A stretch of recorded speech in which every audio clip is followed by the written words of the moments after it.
Nous ne t'attendions plus. Je ne suis pas venu pour négocier.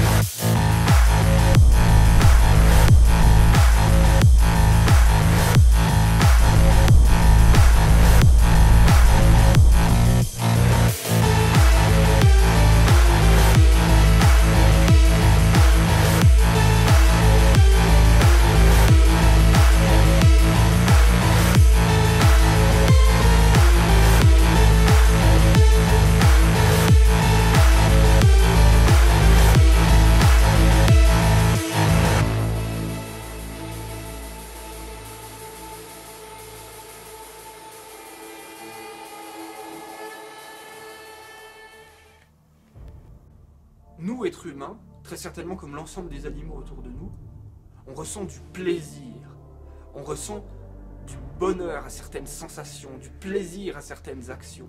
Ce plaisir, il est dû à des millions d'années d'évolution. Des millions d'années d'évolution pendant lesquelles ont été sélectionnés systématiquement les individus qui faisaient les bonnes actions pour faire perdurer notre espèce. Et l'un des mécanismes auquel a abouti la sélection naturelle des espèces, c'est le plaisir qui nous pousse à faire les bonnes actions pour notre survie. Mais ce plaisir, maintenant qu'on comprend ces mécanismes, on arrive à le détourner. Par exemple, en mettant pile la bonne couleur, qui ressemble à la couleur des baies, sur les notifications, le rouge. Et ça c'est un tout petit exemple, mais il y en a des myriades et des myriades d'exemples, en faisant un montage rapide, qui hache très vite les plans, qui coupe, et ça ressemble à la chose que l'on voit quand on court dans une forêt, que des arbres passent autour de nous très rapidement. Et donc, ces choses provoquent du plaisir. Et on se simule du plaisir à travers les jeux vidéo, à travers les films, à travers tout un tas de choses, on se simule du plaisir. Et il est fort probable que si la technologie nous le permet, si la technologie nous permet d'implanter des choses dans notre cerveau pour provoquer directement à l'intérieur du cerveau les sensations de plaisir, eh bien on le fera. On mettra dans notre cerveau des implants qui provoqueront une sensation de bonheur. Ou alors des implants qui modifieront notre perception du monde pour qu'elle soit idéale, pour qu'elle soit parfaite, ou qu'elle nous donne du plaisir. Et je pense qu'on peut appeler cette personne qui dans le futur se mettra un implant pour se provoquer du plaisir, on peut appeler ça un cyberpunk. Et je réfléchissais à cette chose car dans l'histoire de l'humanité, il y a des courants de pensée qui ont dit attention, ces choses qui provoquent du plaisir, peut-être que c'est des péchés, peut-être que c'est mal. Et plein de personnes et de courants de pensée ont construit des structures pour dire non, ces choses, ce plaisir que l'on ressent n'est pas une fin en soi, ce plaisir n'est pas ce qu'il faut, ce n'est pas le bien, on invente le bien, et en comparaison à des maux, au mal. Et donc on peut imaginer un individu dans le futur qui se mettrait les mêmes types d'implants pour modifier son cerveau, mais dans un autre but. Pas pour augmenter la satisfaction que l'animal homme ressent, mais pour l'inverse, pour diminuer les plaisirs, pour diminuer les péchés. On peut imaginer un cyber-chrétien ou un cyber-ascète. Un ascète, c'est quelqu'un qui pratique une morale ascétique, qui dit par exemple « Non, je ne vais pas trop manger car ça va m'apporter du mal » pour tout un tas de raisons. Il y a diverses formes de courants ascétiques, mais pour tout un tas de raisons, et une qui est bien connue, c'est la chrétienté, et les courants monothéistes, mais il y en a d'autres. Mais on peut imaginer quelqu'un dans un futur où tout le monde se met des implants cybernétiques pour augmenter son plaisir. On peut aussi imaginer quelqu'un qui dirait « Tiens, je vais mettre un implant dans mon cerveau pour ne plus penser à la trahison. » Quelqu'un qui n'est, a priori, peut-être pas quelqu'un qui trahirait ses amis, mais qui parfois se dit « Ah, peut-être que si je faisais cette action qui me serait très profitable, eh bien finalement j'y gagnerais et tant pis pour la morale. » Et puis cette personne, elle se dit « Non, mais elle s'implante un implant pour ne plus avoir cette pensée. Elle s'implante un implant pour ne plus regarder les autres femmes que sa femme. » On pourrait imaginer quelqu'un qui veuille s'implanter des choses pour l'ascèse. Et c'est fort probable que pour résister à des tentations énormes, des tentations développées par des mécanismes d'ingénierie et de compréhension de la psychologie humaine, qui voudrait nous apporter des plaisirs énormes, et donc notre cerveau d'animal primitif voudrait tellement fort ce plaisir que le seul moyen pour s'en détourner soit de se mettre un implant qui nous coupe ces sensations de plaisir ou cette volonté d'aller vers ce plaisir. Et donc on peut imaginer un cyber-chrétien. Alors je pense que ce cyber-chrétien ne serait pas accepté par la chrétienté officielle. Alors c'est toujours difficile de dire ce que c'est la chrétienté officielle puisqu'il y a plusieurs courants. Mais de prime abord il pourrait ne pas être accepté. Mais exactement comme la Bible en allemand n'était pas acceptée à l'époque. À l'époque la Bible était en latin. Et c'était interdit ou très mal vu de traduire la Bible en allemand. Et de faire ce message en allemand.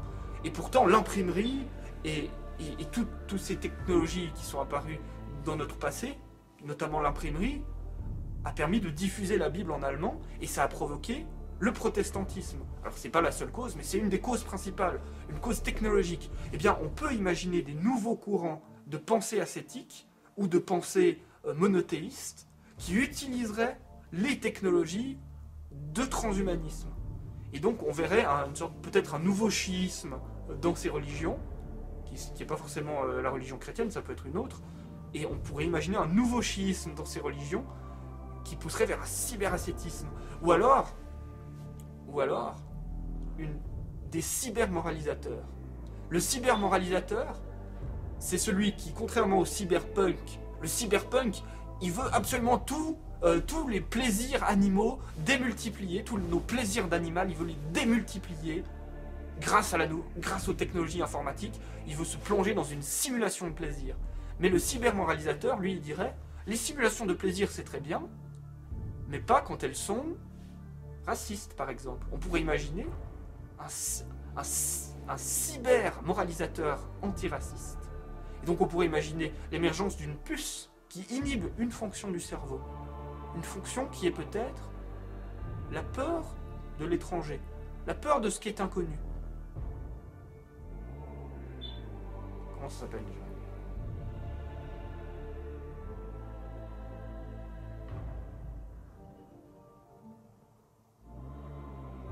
Qui inhibe la xénophobie, la peur de l'inconnu. C'est peut-être une région du cerveau, car le mécanisme de peur de ce qui est inconnu est très certainement un mécanisme très archaïque. C'est un danger quand on vit dans une savane isolée de toutes les tribus, qu'on vit avec 3, 4, 5 familles, et que tout d'un coup on voit quelqu'un d'une autre famille. On en voit rarement.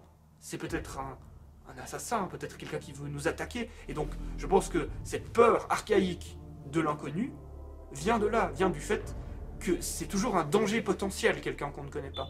Et donc très certainement que nos mécanismes profonds d'animaux contiennent cette peur de l'inconnu. Et donc on pourrait imaginer que grâce à des technologies de compréhension, des nouvelles compréhensions de notre cerveau, on repère quelle zone du cerveau provoque cette peur de l'inconnu. Et on pourrait imaginer une puce qu'on nous implanterait qui inhiberait cette peur de l'inconnu. Et donc ce serait un implant antiraciste.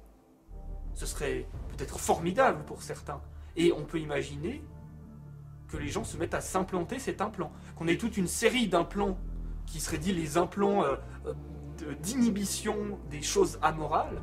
Un implant d'inhibition, par exemple, de la drogue. Ou un implant d'inhibition de la peur de l'inconnu, d'inhibition de la volonté de meurtre, d'inhibition, comme ça, des implants pour inhiber. Ce seraient des cyber-censures, mais des censures qui iraient au-delà de la censure de ce qu'on voit, mais qui seraient des censures de ce que l'on fait.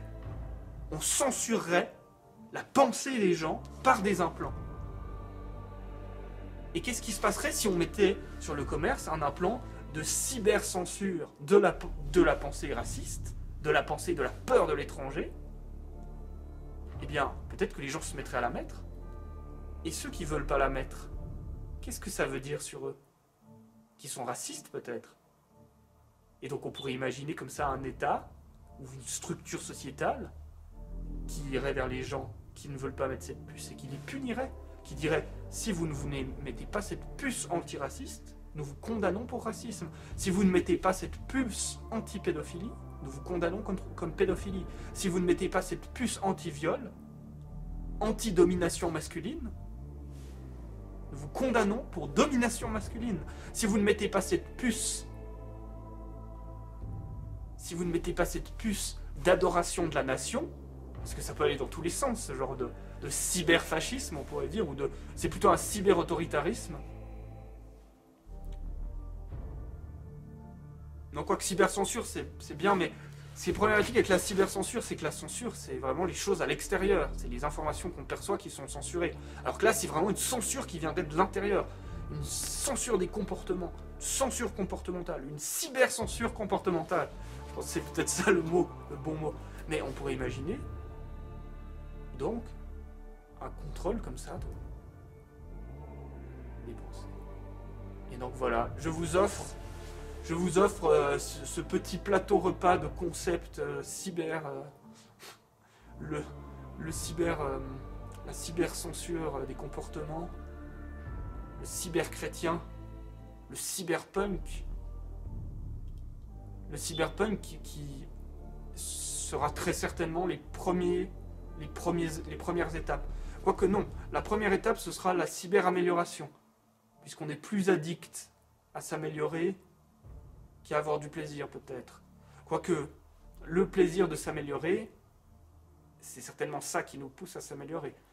Donc celui qui cherchera systématiquement à s'améliorer sera certainement une sorte de cyberpunk. Un cyberpunk qui veut être plus que lui-même systématiquement.